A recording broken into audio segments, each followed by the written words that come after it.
hello friends কি খবৰ আপোনালোকৰ আশা কৰিছো ভালে আছে মই আজি আকৌ এটা নতুন ৰেচিপি আগবঢ়াইছো আপোনালোকৰ মাজলৈ আপোনালোকে যদিহে মোৰ ৰেচিপি ভিডিঅ'বোৰ চাই ভাল পায় তেন্তে প্লিজ লাইক কমেন্ট কৰিব আৰু লগতে শেয়াৰো কৰি দিব আৰু যদিহে কোনোবা নতুনকৈ মোৰ চেনেলটোলৈ আহিছে তেতিয়াহলে প্লিজ মোৰ চেনেলটো সাবস্ক্ৰাইব কৰি কাষতে থকা বেল আইকনটো প্ৰেছ কৰি অল কৰি দিব যাতে মোৰ ভিডিঅ'ৰ নটিফিকেশনবোৰ আপোনালোকে পাই থাকে আৰু এয়া হৈছে ৰাজমাটো সকলোৱে চিনি পায় আৰু মই এখিনি ৰাজমা ভালদৰে ধুই ললো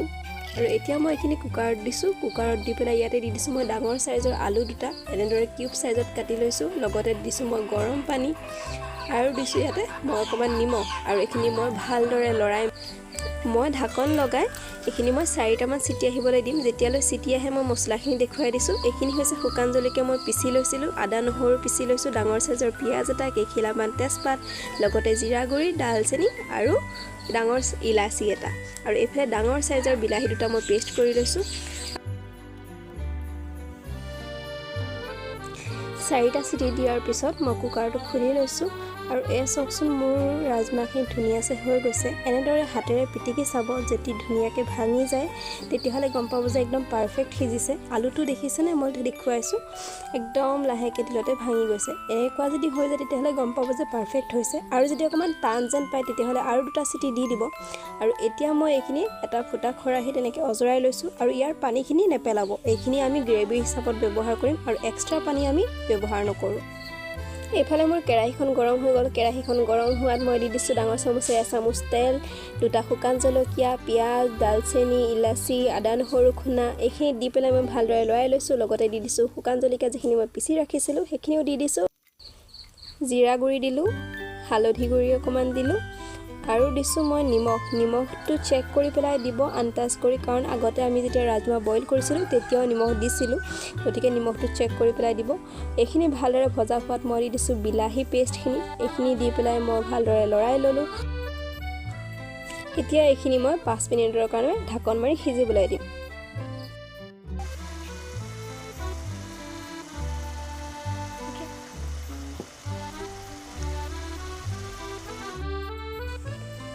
5 মিনিট পিছত এয়া সব মোৰ মছলাখিনি ধুনিয়াকৈ ভজা হৈ গৈছে মছলাখিনিৰ পৰা যেতিয়া এনেদৰে তেল বিৰিঙি আহিব তেতিয়া গম পাব যে আমাৰ মছলাটো ভালদৰে ভজা হৈ গৈছে ইয়াত কোনো কেঁচা গোন্ধ নাই আৰু তেতিয়াই আপোনালোকে ৰাজমাটো এড কৰিব মোৰ মছলা ভালদৰে ভজা হৈ গল ইয়াত মই দি দিছো ৰাজমা আৰু এইখিনি দি পেলাই মই ভালদৰে লৰাই লৈছো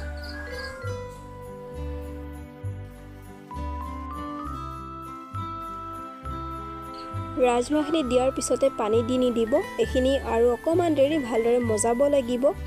এনেকে মাজে মাজে চেক কৰি থাকিব ঢাকন গুছাই তলত লাগি গৈছে নেকি এনেদৰে ভালদৰে মজাই লব মজোৱা হোৱাৰ পিছত এতিয়া আমি ইয়াত গ্ৰেভিৰ পানী এড কৰিম এক্সট্ৰা পানীৰ দৰকাৰ নাই যেহেতু আমি পানী ৰাখি থৈছিলো ৰাজমাহৰ পৰা যিখিনি পানী ওলাইছিলে সেইখিনি আমি ব্যৱহাৰ কৰিম আৰু এইখিনি দি পেলাই মই ভালদৰে লৰাই ললো আৰু 10 মিনিট মানৰ কাৰণে মই এনেকে ঢাকন লগাই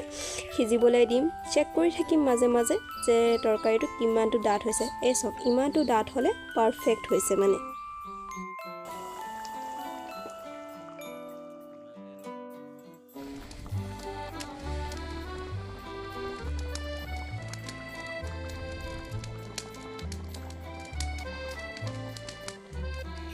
10 মিনিট পিছত মোৰ তৰকাৰী ৰেডি হৈ গল আৰু ইয়াতে মই আজি ধনিয়া দিয়া নাই ইয়াত দিছো মই আজি মিন্ট